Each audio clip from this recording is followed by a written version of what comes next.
So this is a super simple, super easy recipe to make, but one that I love so much, which is fried fish with ginger fish dipping sauce. I'm fortunate enough to live close to an Asian supermarket, so they sell whole fish there.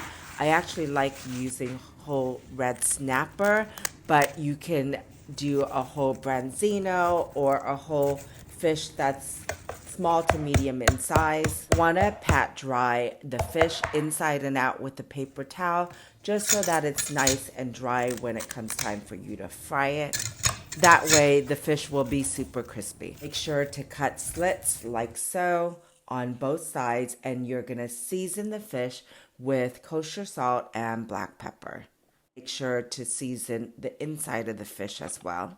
And then in a large skillet or a large pot, add oil, and you want to make sure that you don't overfill the pan with oil. So you want to only do it no more than halfway. And then heat the oil to 380 degrees or until it's sizzling hot.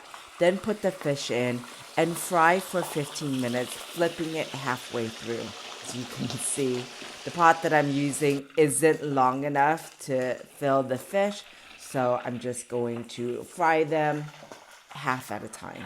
As an alternate, you can fry this in an air fryer at 400 degrees for 20 to 25 minutes by first brushing oil on both sides of the fish.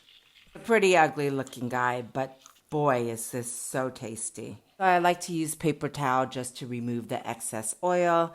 Garnish your serving platter with cilantro and some cherry tomatoes, along with slices of lemon. Obviously, you can forgo this part and just eat it as soon as it comes out of the fryer. So on my cooking website, you're gonna see a fish dipping sauce recipe. That's the one that I'm using here. But instead, I'm going to be adding smashed ginger to my fish dipping sauce.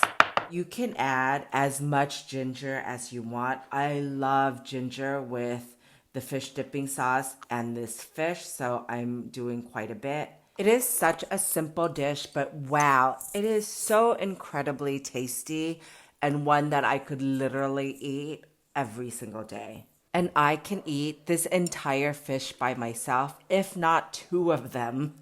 This is packed full of protein, and this is why I love this dish so much.